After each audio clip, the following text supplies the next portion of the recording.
Saudara-saudara, ini adalah sesi terakhir. This is our last session dan tema adalah perencanaan dan kehendak Allah. And the theme of today's session is planning and the will of God. Sebelum saya mulai, sekali lagi saya hendak mengucapkan terima kasih atas kesabaran dan kesetiaan saudara mengikuti acara demi acara. Before I begin, I'd like to thank you for your patience and your faithfulness attending session after session until the end. Saudara-saudara, marilah kita masuk dalam doa sebelum kita memulai. Before we start, let us come to the Lord in prayer. Ya Allah, ya Bapa kami, di akhir dari retreat ini, kami sekali lagi hendak duduk mendengarkan firman-Mu. At the end of this retreat, once again we come before you. We sit down and just want to listen to what you have to say to us. Bukalah hati kami untuk menerima firman-Mu. Please open our hearts to receive your word. Dalam nama Tuhan Yesus kami berdoa. In the name of Jesus we all pray. Amen. Saudara, salah satu pertanyaan yang kadang kita dengar orang tanyakan adalah, saya ini ingin menikah dengan orang ini, tapi apakah orang ini adalah kehendak Tuhan bagi saya untuk saya nikahi? One of the questions that we often hear people ask is, I'm planning to marry this man, but is it God's will for me to marry him? Nah, sudah tentu jangan bertanya lagi kalau sudah menikah ya. Of course, you're not supposed to ask this question now after you are married. Atau saudara, kita ini bertanya, saya ingin kuliah dan ingin studi bisnis. Apakah ini kehendak Tuhan buat saya pergi kuliah dan studi bisnis? Or we ask, I'm planning to go to college and major in business. But is it God's will for me to go to college and major in business?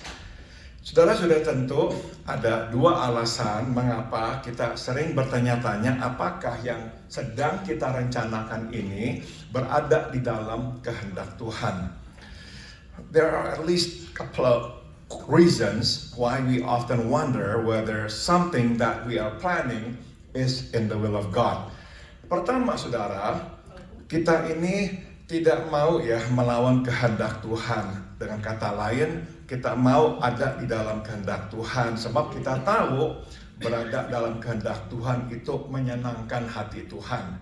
Firstly, we do not wish to go against the will of God. In other words, we wish to be in the will of God because we know that it pleases Him if we stay in His will. Kedua, kita tidak mau kehilangan berkat Tuhan. And secondly, we do not want to lose God's blessing. Kita tahu bahwa hidup di luar kehendak Tuhan akan menjauhkan kita dari berkat Tuhan. We know that living out of the will of God will distance us from the favor of God. Itu sebab kita ingin memastikan bahwa perencanaan kita ini berada dalam kehendak Tuhan dan tidak bertentangan dengan kehendaknya. Hence, we like to be sure that all the planning is in the will of God and not against His will. Hari ini kita akan melihat dan belajar tentang perencanaan dan kehendak Tuhan. Today, let us learn about planning and the will of God. Marilah kita buka firman Tuhan yang diambil dari kitab Yakobus 4:13-16 ada di buku acara saudara. If you wish to read it from the program book, you are welcome to. James chapter 4 verse 13 to verse 16. Mari kita membacanya bersama-sama. 1, 2, 3. Jadi sekarang, hai kamu yang berkata, hari ini atau besok kami berangkat ke kota Anu dan di sana kami akan tinggal setahun dan berdagang serta mendapat untung, sedang kamu tidak tahu apa yang akan terjadi besok. Apakah arti hidupmu? Hidupmu itu sama seperti uap yang sebentar saja kelihatan lalu lenyap. Sebenarnya kamu harus berkata, jika Tuhan menghendakinya, kami akan hidup dan berbuat ini dan itu. Tapi sekarang kamu memegahkan diri dalam congkakmu, dan semua kemegahan yang demikian adalah salah. In English, come now, you who say, today or tomorrow we will go to such and such a city, spend a year there, buy and sell and make a profit. Whereas you do not know what will happen tomorrow. For what is your life? It is even a vapor that appears for a little time and then vanishes away. Instead, you ought to say, if the Lord wills, we shall live and do this or that. But now you boast in your arrogance. All such boasting is evil. Saudara, sebelum kita masuk dan meneliti ayat-ayat ini, kita mesti memahami dulu apa itu tema utama dari kitab Yakobus itu sendiri. Before we delve into this passage, we first must know what the main thrust of the book of James is. Di bawah pimpinan dan inspirasi Roh Kudus, Yakobus, saudara dari Tuhan kita Yesus, menulis petunjuk untuk hidup sebagai orang Kristen. Under the direction and the inspiration of the Holy Spirit, James, one of the brothers of our Lord Jesus, writes instruction for Christian living. Nah, itu sebab di dalam kitab ini kita dapat menemukan banyak contoh-contoh bagaimana kita seharusnya mengaplikasikan pengajaran Kristus ke dalam hidup sehari-hari. Hence, in this book, we can find many concrete examples of how we can put the teaching of Christ into practice. Nah, salah satu petunjuk yaitu jadilah rendah hati.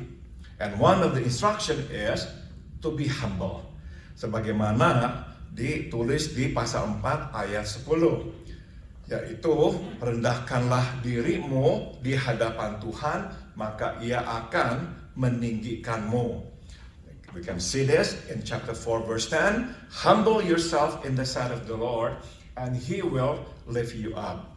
Nah, jadi saudara, di dalam konteks kerendahan hati inilah Yakobus memasukkan pengajaran tentang bagaimana kita ini membuat perencanaan.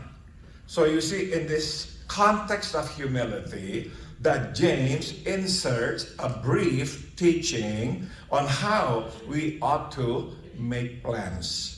Singkat kata, saudara, berlatar belakang kesombongan, yaitu jangan kita ini sombong, Yakobus mengajar kepada kita bagaimana seharusnya kita membuat perencanaan. In other words, it is against the backdrop of arrogance, or don't be arrogant, that this teaching about planning comes up. Nah, di sini maka kita bisa lihat atau tarik pelajaran pertama kita tentang perencanaan dan kehendak Allah. Here's then the first lesson we can learn about planning and the will of God. Yaitu, saudara, syarat untuk berada di dalam kehendak Tuhan manakala kita membuat perencanaan adalah kita mesti rendah hati. The prerequisite to be in the will of God whenever we make plans is that we must be humble. Nah, apakah arti rendah hati? Atau secara lebih spesifik, bagaimana kita menerjemahkan kerendahan hati ke dalam hidup sehari-hari dan ke dalam perencanaan kita? Or to be specific, how do we translate humility into our daily life and into our planning? Saudara, kerendahan hati diperlihatkan oleh kesadaran akan keterbatasan kita. You see, humility is shown by recognizing our limitation. Kita terbatas ya dalam banyak hal. Nah, salah satunya adalah dalam hal mengetahui hari depan dan mengendalikan hasil akhir dari usaha kita. You see, we are limited in many ways. One of them is in knowing the future and controlling the outcome of our efforts. Yakobus mengingatkan kita, James reminds us, bahwa masa depan sebenarnya berada di luar jangkauan kita. Hanya masa sekarang yang ada di dalam jangkauan kita. James reminds us that we do not have access to the future. We only have access to the present. Jadi, perencanaan apapun yang kita buat, ingatlah bahwa kita tidak tahu akan apa yang terjadi di esok hari. So whatever plan we make, keep in mind that we do not know what will happen tomorrow. Nah, kita yang angkuh, tinggi hati, tidak ingat kebenaran yang sederhana ini. Ya, we who are arrogant do not remember this simple truth. Kita hidup seakan-akan kita tahu hari depan kita. We live as if we know about tomorrow. Beberapa waktu yang lalu saya menonton sebuah video tentang 10 orang Chinese terkaya di Amerika Serikat. The other day, I watched this video about the 10 wealthiest Chinese men in America. My name is not in there, don't worry. Nah, saudara-saudara, salah seorang dari mereka, saya lupa siapa, itu pernah mengambil keuntungan berjuta-juta dolar dari usahanya, kemudian menanamkan berjuta-juta dolar ke dalam pasar saham. One of them made millions of dollars and then invested millions of his dollars into stock market. Nah, saudara masih ingat beberapa tahun yang lalu pasar saham itu hancur. Banyak orang kehilangan uang. As you remember, years ago, the stock market crashed and many people lost millions of dollars. He was one of them. Nah, saudara, itulah yang kadang-kadang terjadi dalam hidup. Kita tidak bisa memastikan, bukan saja hari esok, memastikan hasil akhir dari usaha kita. Not only can we not know or make sure about our tomorrow, we cannot even make sure the outcome of our effort. Semua perencanaan yang terbaik sekalipun bisa gagal. Karena memang kita tidak bisa memastikan hasil akhirnya. It doesn't matter how well we plan what we want to do, but anything could happen. Nah, jadi saudara, kita mesti hidup dengan pengertian bahwa kita tidak tahu hari depan dan tidak tahu bagaimana memastikan hasil akhir usaha kita. So we must make plans and live knowing that we are limited in knowing not only about tomorrow, but in ensuring the outcome of our effort. Nah, saudara, kita mungkin bisa beranggapan begini, saya sudah punya orang yang tepat, saya sudah punya strategi yang tepat, nah pastilah saya akan memperoleh hasil yang saya rencanakan. Belum tentu. We might think that with the right people and the right strategies, we will produce the desired results. Namun sebagaimana bisa kita lihat, banyak hal yang di luar kendali kita terjadi dan mengubah arah semua proyeksi kita. But as we often witness, a lot of things that are beyond our control can happen and change the trajectory of our projections.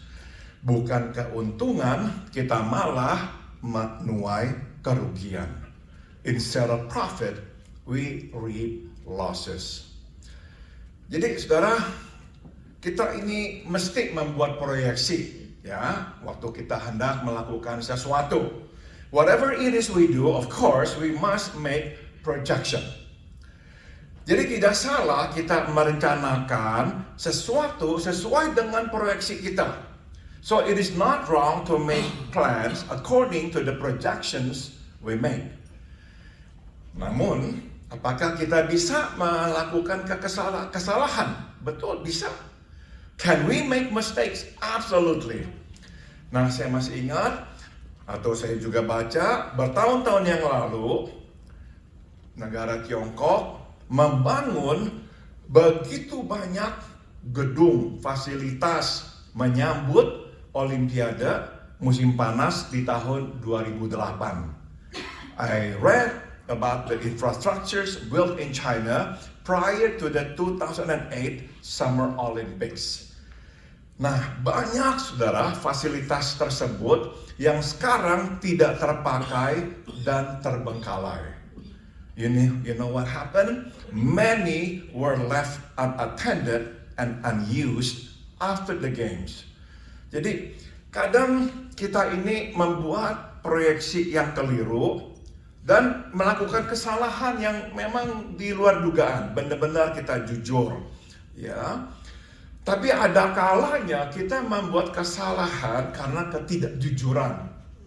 Ya, sometimes we make the wrong projections or honest mistakes, but there are times we make dishonest mistakes. Bertahun-tahun yang lalu saya bertemu dengan seorang misionaris yang begitu tiba di ladang misi membuat proyeksi dalam istilah Kristennya yang lebih kudus. Nah, kita mendengar dia berkata dia mendapat visi dari Tuhan. Ya, orang Kristen atau pendeta nggak berani bilang saya mempunyai proyeksi, saya punya pikiran, visi dari Tuhan. Nah, itu yang dia katakan. Years ago, I met a missionary who, upon arriving in the mission field, made a projection. In Christian term, we use a holy word, vision. Apa itu visinya? Dia dipanggil Tuhan untuk mendirikan 1000 gereja di sebuah pulau. He said, God called him to build 1,000 churches in this one island. Saudara, dia hanya bertahan tidak sampai 5 tahun di ladang misi itu.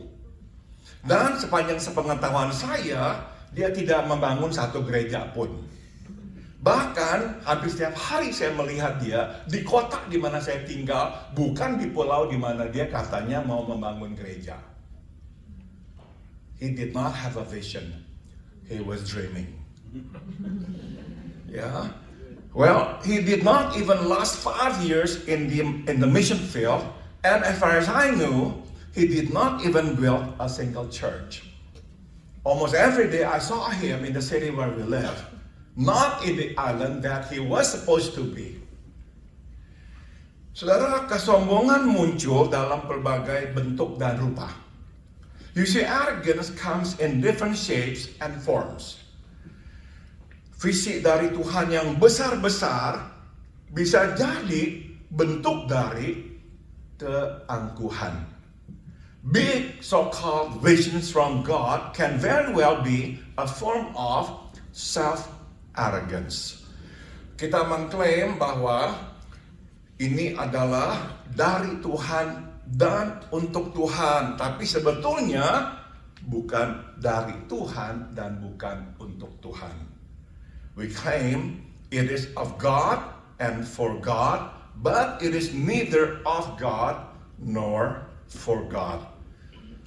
Buat kita dan untuk kita dan dari kita. It is both of us and for us.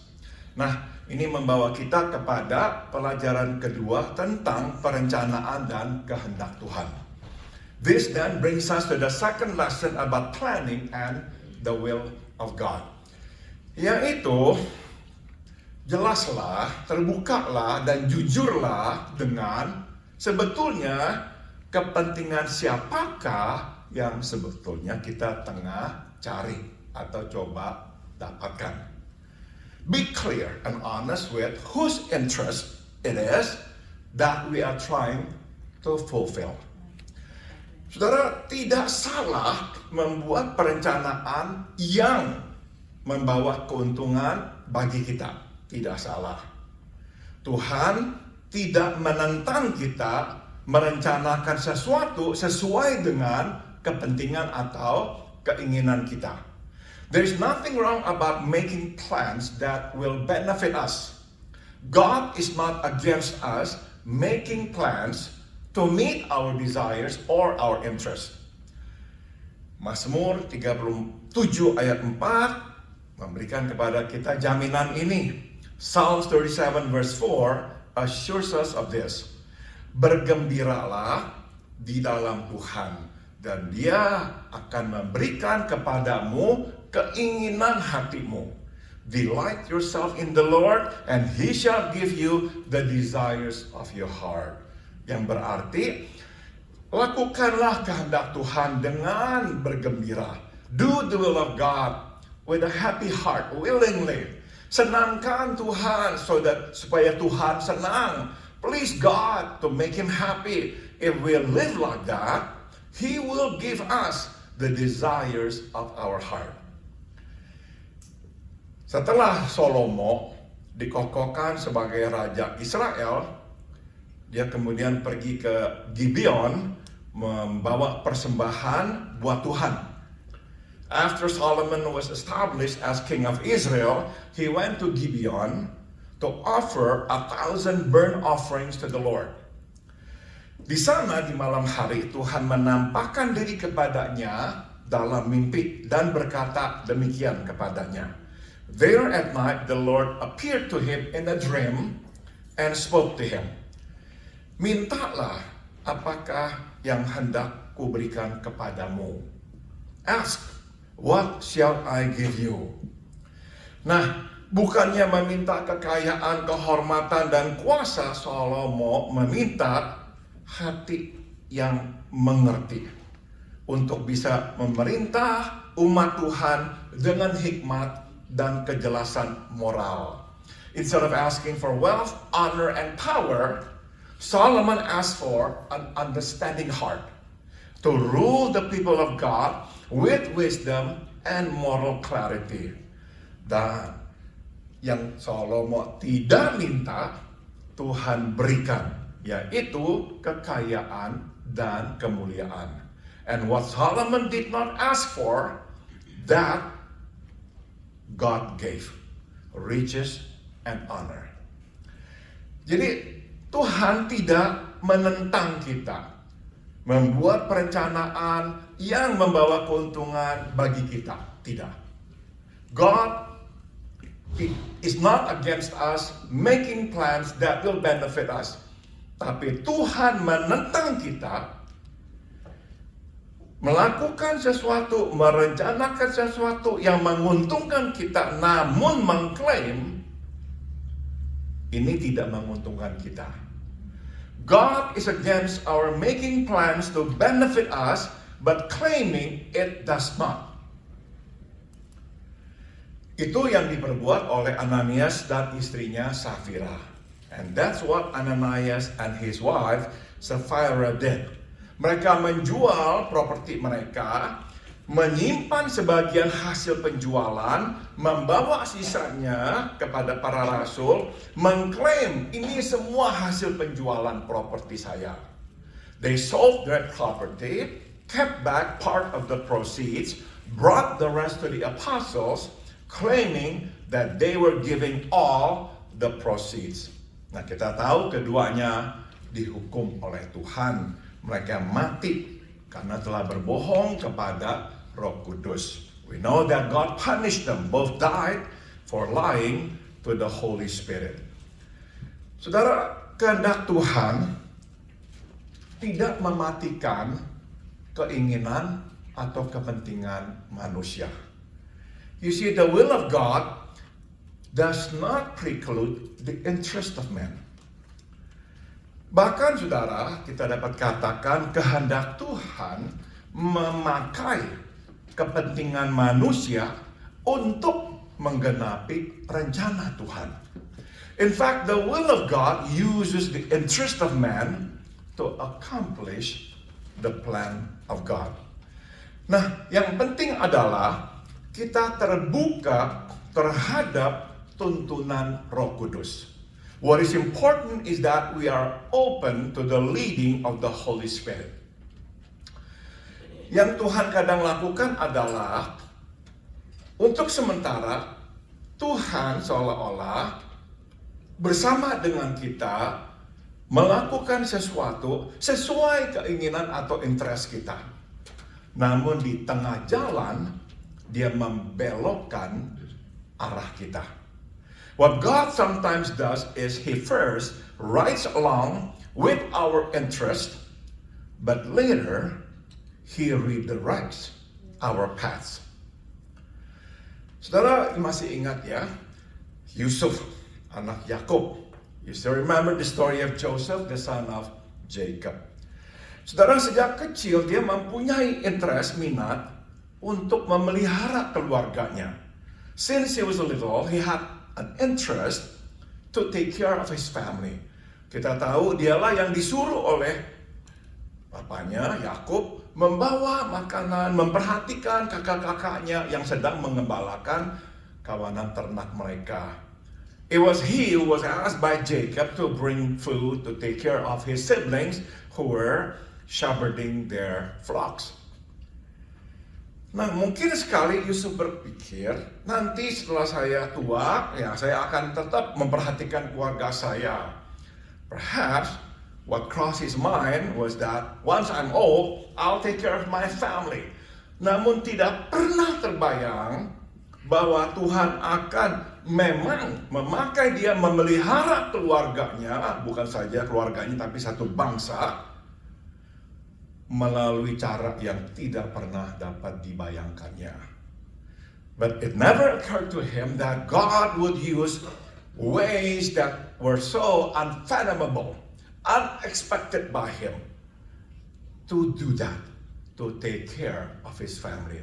Kita tahu dia ditangkap oleh saudara-saudaranya, dibuang ke sumur, dijual menjadi budak, dipenjarakan karena difitnah oleh istri majikannya, dan akhirnya terakhir barulah dia diangkat menjadi tangan kanan Firaun.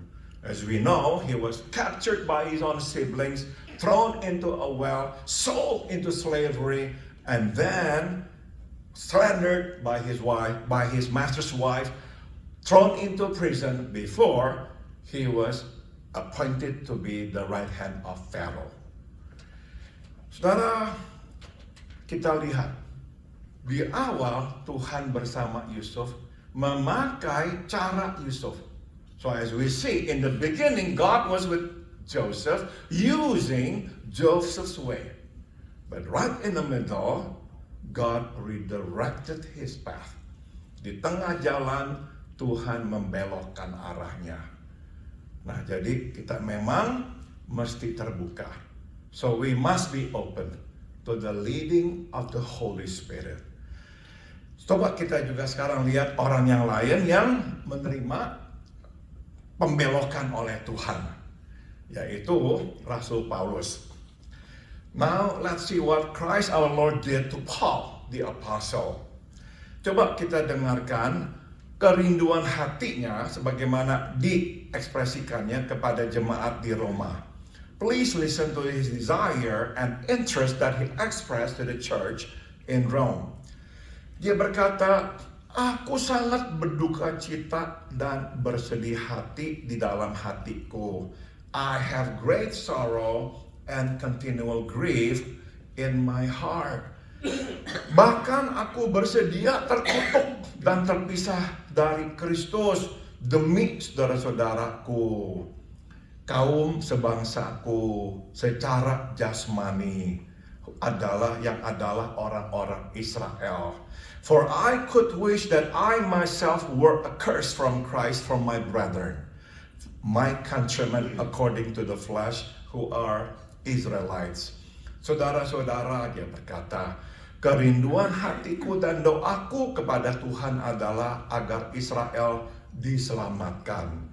Brethren, my heart's desire and prayer to God for Israel is that they may be saved.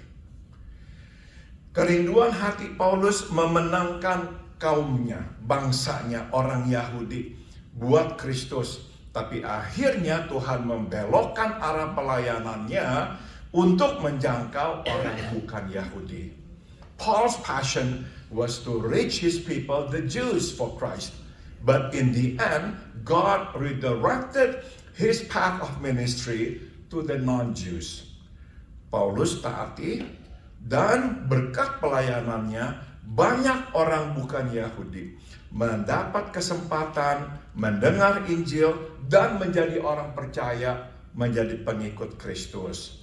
Paul obeyed, and thanks to his ministry, many Gentiles had the opportunity to hear the gospel and became believers and followers of Christ. Itu yang Tuhan inginkan dari kita. That's what God wants from us. Jadi sekali lagi, tidak apa-apa. Boleh membuat perencanaan yang menguntungkan kita selama kita jujur dengan Tuhan dan memohon berkat-Nya atas usaha kita. So it is okay to make plans that will benefit us and be honest with God and to ask Him to bless our endeavors. Namun terbukalah terhadap pimpinannya yang kadang membelokkan perencanaan kita.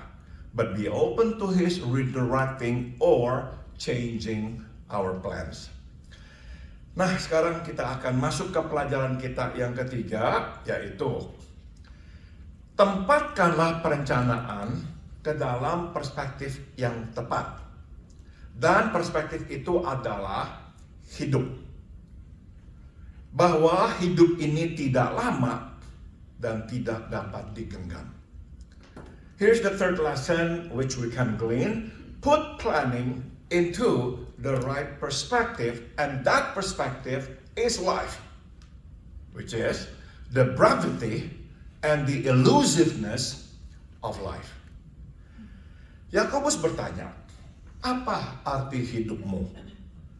Bukankah seperti uap, sebentar kelihatan lalu lenyap? James asked, what is your life? It is even a vapor that appears for a little time and then vanishes away. Saudara, kata uap di sini merujuk kepada asap yang keluar dari sesuatu yang terbakar. The word vapor here refers to smoke that comes out of something's burning. Jadi terlihat sebentar, kemudian lenyap, ditiup oleh angin. So you see, it is there, but then it disappears momentarily, blown away by the wind. Begitulah hidup ini. And so is it with life. Waktu saya di Indonesia terakhir, saya bertemu dengan seorang notaris yang bercerita kepada saya tentang pengalamannya sebagai notaris membagi harta warisan di antara anak-anak setelah kematian orang tua mereka. When I was back in Indonesia, I met with a notary public who shared with me her experience dividing inheritance among some children after the passing of their parents. Nah, ada anak-anak yang tinggal di Indonesia dan ada anak-anak yang tinggal di luar negeri.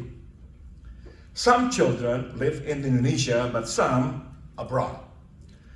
Nah, dia berkata, mereka yang tinggal di luar negeri menuntut warisan yang lebih besar karena mereka berkata, untuk pulang ke Indonesia mengurus harta warisan, mereka harus bayar orang jagain anjing mereka. Those who live abroad demanded a bigger share because they said to go back to Indonesia, they had to pay someone to take care of their pets. Jadi si notaris ini berkomentar, wah, orang-orang ini pasti nih mengadopsi budaya Barat. Ya, the notary public commented that these children must have adopted Western culture. Saya berkata kepada notaris itu, tuntutan mereka tidak ada kaitannya sama sekali dengan budaya Barat. Tuntutan mereka berkaitan 100% dengan karakter mereka yang buruk. I said to this notary public that their demands had nothing to do with Western culture, but everything to do with their flawed character. Saudara, Saya kok yakin kalau orang tua mereka dengar apa yang anak-anak ini katakan ya, waduh pasti sangat kecewa. I'm sure if their parents could hear their children's demands, they will be very disappointed. Saudara, anak-anak yang kita besarkan dalam kasih dapat berubah, dapat mengembangkan karakter yang buruk. Children whom we raise in love can change and develop flawed character. Hidup ini tidak lama dan tidak dapat digenggam. Life is brief and elusive. Kita mungkin berusaha keras ya untuk bisa mengendalikan hidup. Tapi pada akhirnya kita mesti terima kenyataan. Tidak bisa. Kita tidak bisa menggenggam hidup. We may try hard to extend and to control life, but at the end of the day, we must come to terms with the fact that there is an end to everything, and that we cannot grab life. Karena hidup ini tidak lama dan tidak dapat digenggam, maka kita harus membuat perencanaan dengan pengertian tentang hidup ini. Because life is brief and elusive, we ought to make plans with life, the right understanding of life in full view. Jangan terlalu pasti, percaya diri. Don't be too certain and confident. Dan jangan sampai lupa untuk berkata, jika Tuhan menghendaki, kita akan hidup dan berbuat ini dan itu. And do not forget to say, if the Lord's will, we shall live and do this or that. Sebelum saya akhiri, saya akan tinggalkan saudara dengan perenungan berikut ini. Before I conclude, I'd like to leave you with these thoughts. Saudara, dengan mengatakan jika Tuhan kehendaki, kita mengakui bahwa Tuhanlah penguasa hidup kita, dan bahwa kita ini mesti menaatinya. By saying, if the Lord wills, we acknowledge that God is the supreme ruler of our lives and that we owe our obedience to Him. Kita mesti tunduk kepada perintahnya. Tidak soal perasaan kita atau pemikiran kita sendiri. We must submit to His rule regardless of how we think or feel. Singkat kata, kita menempatkan kehendaknya di atas kehendak kita. We put His will over and above that of ours. Dan dengan mengatakan bila Tuhan kehendaki, kita pun mengakui bahwa kehendaknya lebih baik daripada kehendak kita. And by saying if the Lord wills, we too acknowledge that His will is better than that of ours. Jadi kita berserah kepada rencananya, meskipun untuk itu kita mesti mengesampingkan rencana dan kehendak kita. So we surrender to His plan, even though for that we must forfeit ours. Saudara, kita yang berpikir simple, mudah untuk berkata, biar kehendak Tuhan terjadi. We who tend to think simplistically might find it easier to say if the Lord will, meaning, okay, let God decide, I'll just follow Him. Nah saudara, belum tentu orang ini lebih suci, lebih baik daripada yang tidak seperti dia. But it doesn't mean that this person is better or have a better faith than the other person who is not like that. Karena begini, orang yang berpikir lebih rasional dan dapat saya juga katakan cerdas, biasanya mengalami kesulitan berkata, kehendak Tuhan terjadilah. Sebab mereka sudah memikirkan perencanaan mereka dengan sangat baik. They find it hard to say if the Lord wills because they do make good planning. Dan dalam hidup mereka melihat kebanyakan atau hampir setiap kali perencanaan mereka baik. Lebih baik dari perencanaan orang lain. And in life, when they look around, they see that they're not boasting, but they just basically see the reality that most of the time, what they think is right.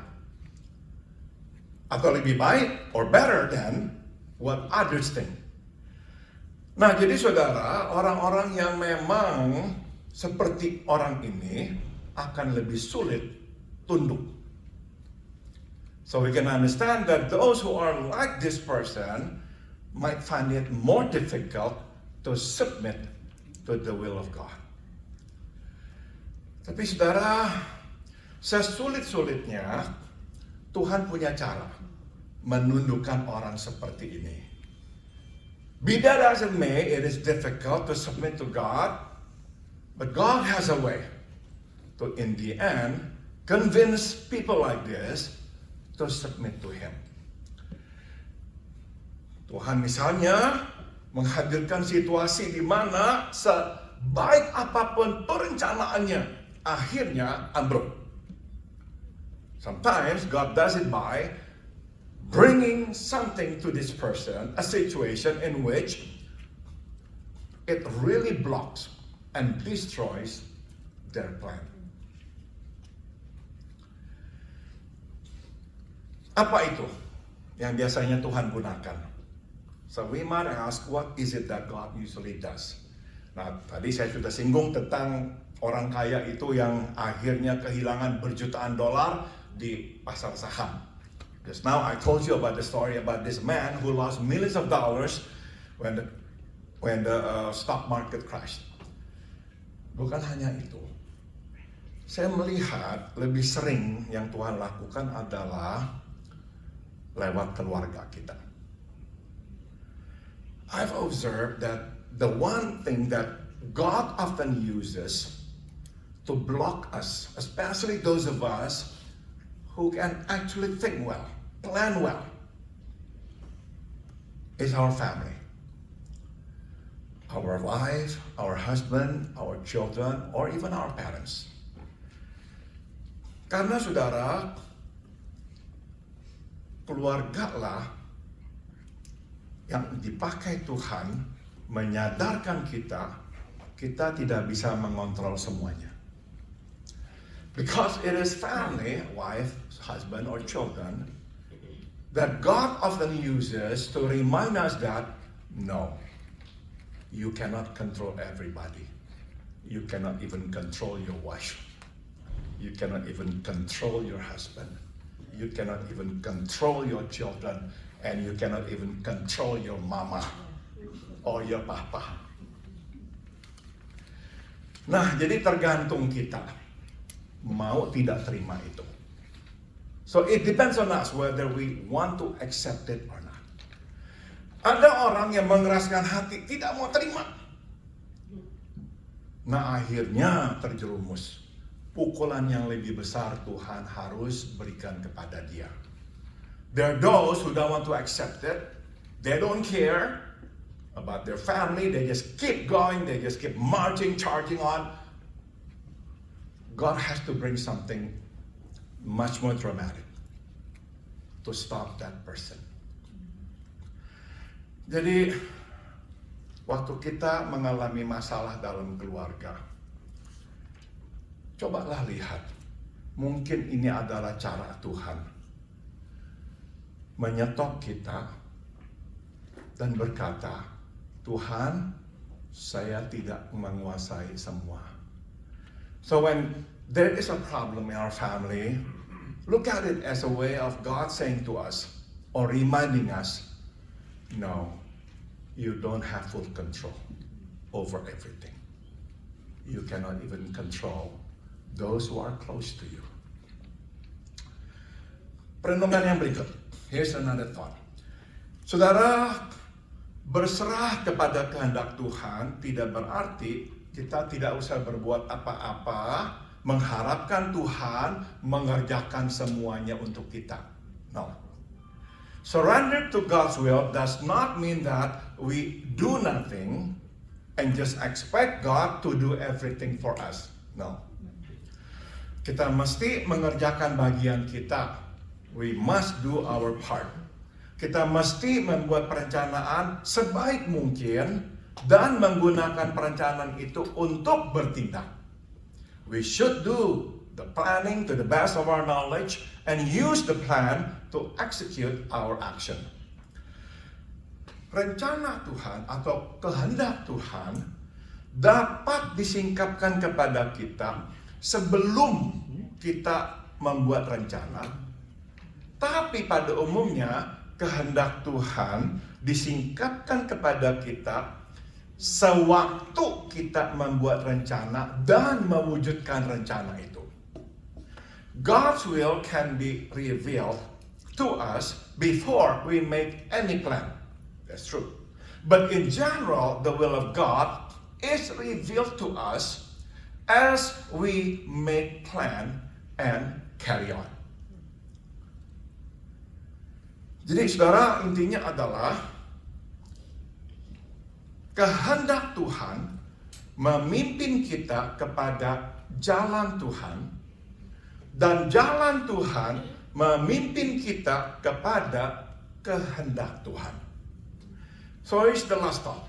The will of God leads us to God's way, and God's way leads us to the will of God. Respons Gideon kepada Tuhan yang memanggilnya untuk menyelamatkan Israel dari orang-orang Midian adalah, "Oh Tuhan, bagaimana mungkin saya menyelamatkan Israel?" The response Gideon gave to God, who called him to save Israel from the Midianites, was, "Oh Lord, how can I save Israel? Bukankah kaumku terkecil di antara kaum Manaseh? Dan aku adalah paling muda dalam kaum keluargaku. Indeed, my clan is the weakest in Manasseh, and I am the least in my father's house." Untuk bisa memastikan, Gideon kemudian meminta konfirmasi dari Tuhan, dan Tuhan memberi konfirmasi dengan membakar persembahan yang dibawa oleh Gideon. So to be sure, Gideon then asked for confirmation, and God confirmed it by burning the offering that Gideon brought. Nah, setelah tahu pasti Tuhan memanggilnya, Gideon mempercayakan jalan Tuhan. Percaya pada jalan Tuhan, meskipun baginya tidak masuk akal. Knowing that God had called him, Gideon trusted God's way, even though it did not make sense. Dari 32.000 serdadu, Tuhan kemudian meminta dirampingkan sampai tinggal 300 serdadu. From an army of 32,000, God reduced it to a mere 300. Jadi di sini kita lihat kehendak Tuhan memimpin kita kepada jalan Tuhan. The will of God leads us to the way of God. Jadi kadang kita berjalan meskipun tidak jelas, karena kita tahu ini adalah kehendak Tuhan. So sometimes we just walks. We don't know where, how, but we know this is God's will. Jadi kadang jangan tunggu jalannya dulu terlihat jelas baru berjalan. Enggak. Kadang yakin ini kehendak Tuhan, jalankan. Waktu kita jalankan, baru Tuhan bukakan jalan-jalannya. So be sure this is the Lord's will, and then just do it. Somewhere along the way, He will open the door. He will open the way. He will show us the way. Sama dengan itu, jalan Tuhan juga memimpin kita kepada kehendak Tuhan. Equally true is the way of God leads us to the will of God. Waktu kita tidak jelas dengan kehendak Tuhan, ikuti jalan Tuhan. When we're not clear with the will of God, follow God's way. Maka perlahan-lahan Dia akan menunjukkan kepada kita kehendaknya. Slowly, He will show us His will. Yusuf tidak tahu kehendak Tuhan bagi dirinya, tapi dia mengikuti jalan Tuhan. Joseph had no idea what God's will for him was, but he followed God's way. Suatu dia di rumah Potifar, suatu dia di penjara, dia bekerja dengan jujur dan dia menjauh dari dosa. While he was in slavery at the house of Potiphar, when he was in prison, unjustly imprisoned, he worked honestly and stayed away from sin. Jadi ikuti jalan Tuhan. Perlahan-lahan kita akan melihat kehendak Tuhan. In the end, Joseph saw the will of God that he was sent to Egypt to provide for his family. Nah, jadi sewaktu kita tidak yakin apakah kehendak Tuhan, ikuti jalan Tuhan. So, whenever we're not sure what the will of God is, just follow the way of God. Pasti itu akan membawa kita kepada kehendak Tuhan. It will surely lead us to His good will. Mari kita masuk dalam doa. Let us pray. Bapa dalam surga, terima kasih atas firman-Mu buat kami pagi hari ini. Thank you, Father, for your word for us this morning. Bapa, biar kami ikut jalan-Mu dan tiba pada kehendak-Mu. Help us follow your way, so we will arrive at your will. Dalam nama Tuhan Yesus kami berdoa. In the name of Jesus we all pray. Amen. Terima kasih.